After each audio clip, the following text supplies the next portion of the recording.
السلام علیکم ورحمۃ اللہ۔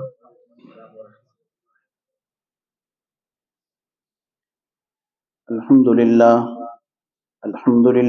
نحمده ونستعینه ونستغفره ونؤمن به ونتوکل علیہ ونعوذ باللہ من شرور انفسنا ومن سیئات اعمالنا من یهده اللہ فلا مضل له ومن یضلله فلا هادی له ونشهد أن لا إله إلا الله وحده لا شريك له ونشهد أن سيدنا وسندنا وحبيبنا وشفيعنا ومولانا محمدا عبده ورسوله أما بعد فأعوذ بالله من الشيطان الرجيم بسم الله الرحمن الرحيم لقد جاءكم رسول من أنفسكم عزيز عليه ما عنتم حريص عليكم بالمؤمنين رؤوف رحيم وقال النبي صلى الله عليه وسلم لا يؤمن أحدكم حتى أكون أحب من والده وولده والناس أجمعين صدق اللہ العظیم وصدق رسول النبی الکریم۔ رب اشرح لی صدری ویسر لی امری واحلل عقدۃ من لسانی یفقہوا قولی۔ اللہم الہمنی رشدی واعذنی من شر نفسی۔ اللہم صلی علی سیدنا محمد وعلی آل سیدنا محمد وبارک وسلم علیہ۔ وہ نبیوں میں رحمت لقب پانے والا، مرادیں غریبوں کی بر لانے والا، مصیبت میں غیروں کے کام آنے والا، وہ اپنے پرائے کا غم کھانے والا، وہ بجلی کا کڑکا تھا یا صوت ہادی، عرب کی زمین جس نے ساری ہلا دی۔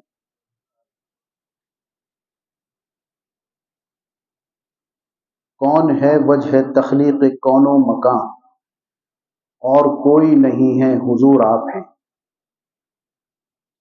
عبد و معبود کے درمیاں آج بھی، اور کوئی نہیں ہے حضور آپ ہیں۔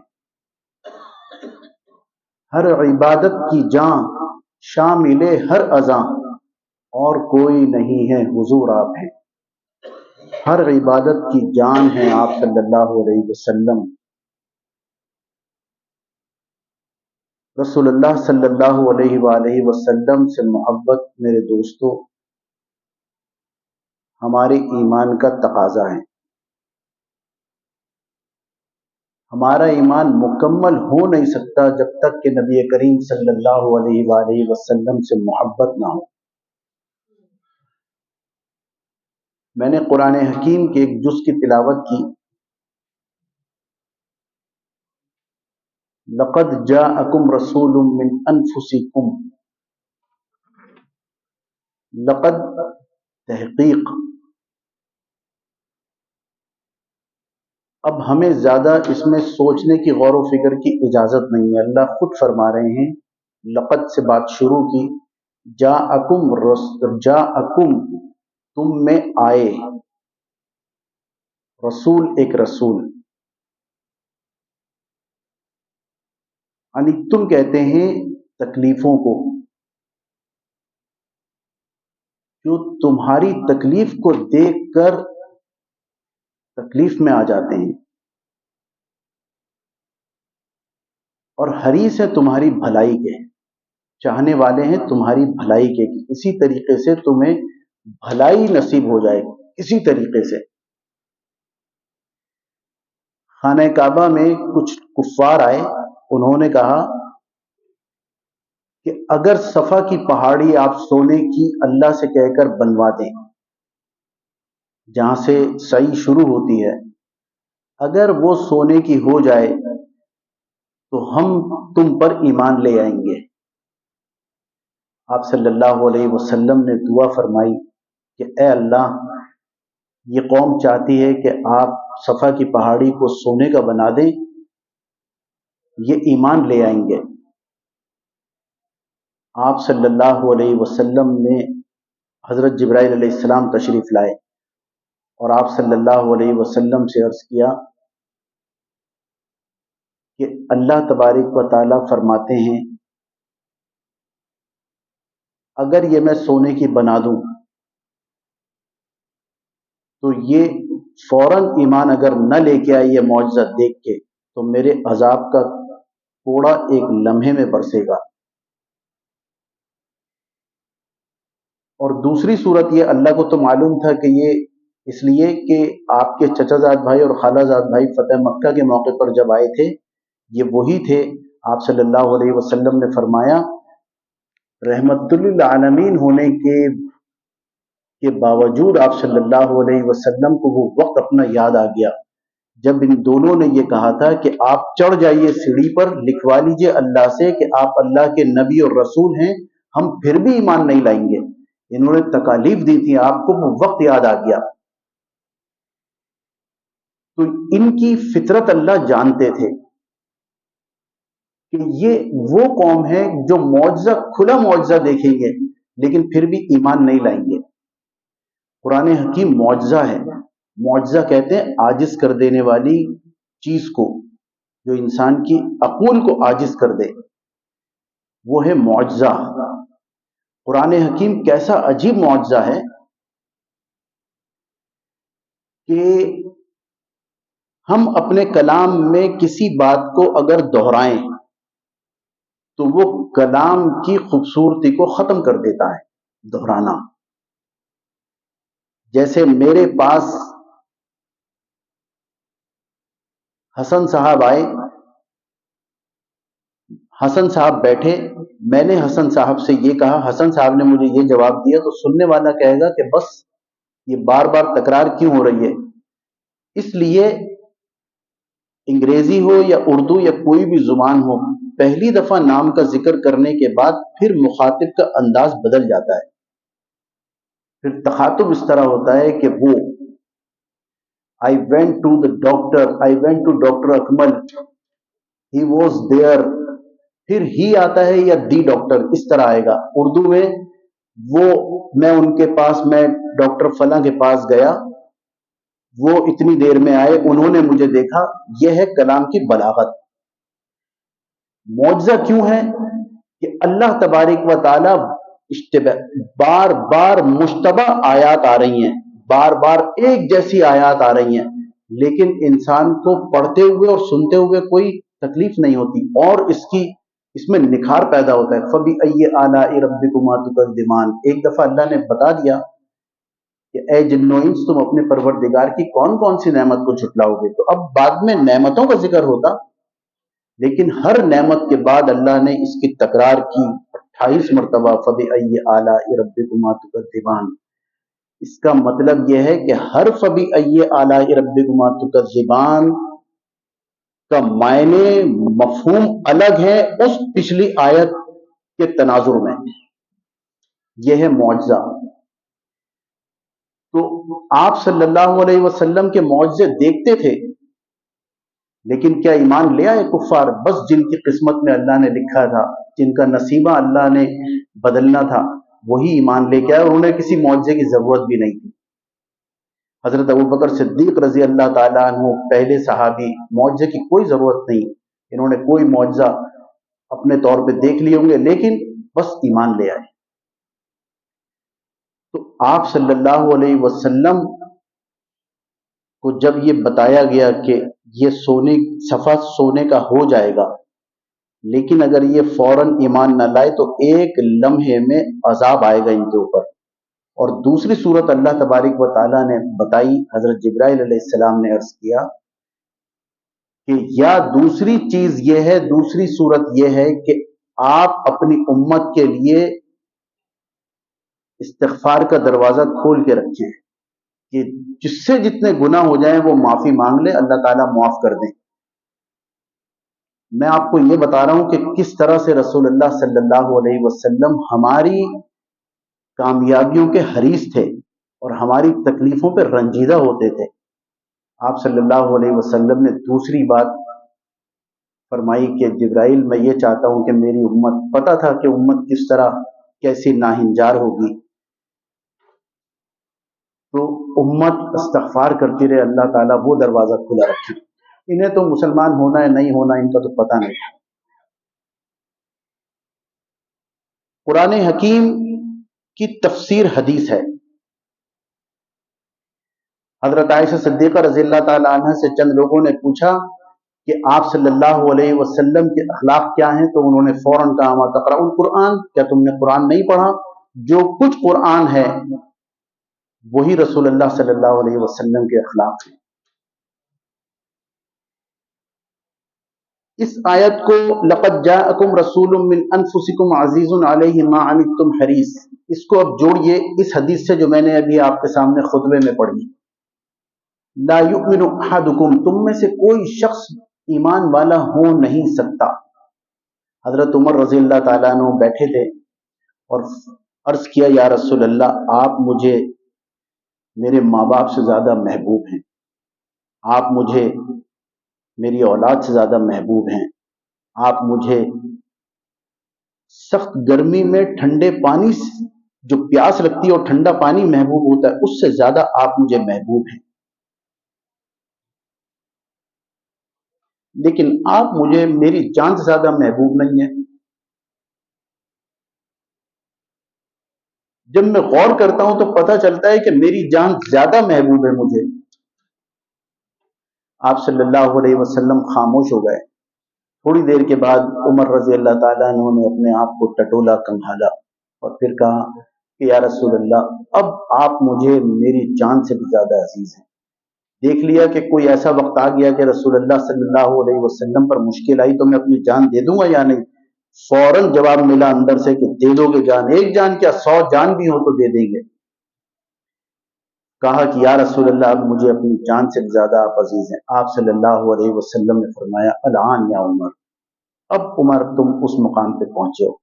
تو میرے دوستو، اپنے آپ سے زیادہ جب تک نبی کریم صلی اللہ علیہ وسلم محبوب نہ ہو جائیں ہمارا ایمان مکمل نہیں ہوگا۔ میں اکثر و بیشتر کہا کرتا ہوں کہ داڑھی رکھنے کا کہہ دیں، کتنوں کے اوپر اثر ہوا؟ کوئی ایسا جو شیو کرتے ہوئے داڑھی کو قینچے لگاتے ہوئے یہ سوچتا ہو کہ میں رسول اللہ صلی اللہ علیہ وسلم کی سنت کو تار کر رہا ہوں، کل کیا چہرہ دکھاؤں گا نبی کریم صلی اللہ علیہ وسلم کو؟ وہ صحابہ کی قربانیاں، جان نثار صحابہ اکرام رضوان اللہ علیہم اجمعین، حضرت خباب کو پکڑا گیا، جب مارنے لگے تو پھر کفار نے یہ کہا کہ ایک شرط پہ ہم تمہیں چھوڑ سکتے ہیں کہ تمہاری جگہ ہم نبی کریم صلی اللہ علیہ وسلم کو پکڑ لیں، محمد کو پکڑ لیں صلی اللہ علیہ وسلم۔ ان صحابی نے جواب دیا، غصے میں دیکھا، اس کے بعد یہ کہا کہ میں تو اتنا بھی گوارا نہیں کرتا کہ نبی کریم صلی اللہ علیہ وسلم اپنے گھر کی دہلیز سے باہر نکلیں اور کوئی کانٹا ان کی ایڑی میں چبھ جائے، میں اتنا برداشت نہیں کر سکتا۔ میرے جسم پہ جتنے بال ہیں اتنی اگر جانیں ہوں میں وہ قربان کرنے کے لیے تیار ہوں، چے جائے کہ تو میری جگہ محمد کو پکڑ لے۔ یہ تھے صحابہ اکرام رضوان اللہ علیہم اجمعین۔ حضرت ابوبکر رضی اللہ تعالی عنہ کو عتبہ بن شیبہ نے زد و کوب کیا خانہ کعبہ میں۔ آپ نے اصل میں اسلام کی دعوت پیش کی تو کفار کو سب سے زیادہ نفرت اسی بات سے تھی، اس دعوت سے تھی، لہٰذا انہوں نے حضرت ابوبکر رضی اللہ تعالی عنہ کو مارا پیٹا۔ آپ کے خون نکل آیا چہرے مبارک سے، بے ہوش ہو گئے، آپ کو گھر لایا گیا۔ آپ کی والدہ ام جمیل نے آپ کو پانی اور کھانا پیش کیا تو کہا میں پانی نہیں پیوں گا، کھانا نہیں کھاؤں گا۔ نقاہت تھی، بولا نہیں جا رہا تھا، اور یہ پھر عرض کیا کہ مجھے نبی کریم صلی اللہ علیہ وسلم کا بتاؤ کہ کیسے ہیں۔ انہوں نے کہا وہ ٹھیک ہیں کہ نہیں، مجھے لے کے چلو ان کے پاس۔ آپ صلی اللہ علیہ وسلم سمجھایا ابو بکر رضی اللہ تعالیٰ عنہ کہ وہ ٹھیک ہیں، آپ بیمار ہیں، آپ کی طبیعت ٹھیک نہیں ہے۔ کہا نہیں، میں ان کو اپنی آنکھوں سے دیکھنا چاہتا ہوں۔ سہارے سے گئے ہیں، اور جب نبی کریم صلی اللہ علیہ وسلم کو دیکھا تو پھر فرمایا، آپ صلی اللہ علیہ وسلم نے بھی دیکھا، آپ دیدہ ہو گئے کہ ابو بکر یہ کیا حالت ہوئی؟ بتایا کہ اس طرح سے ہوا۔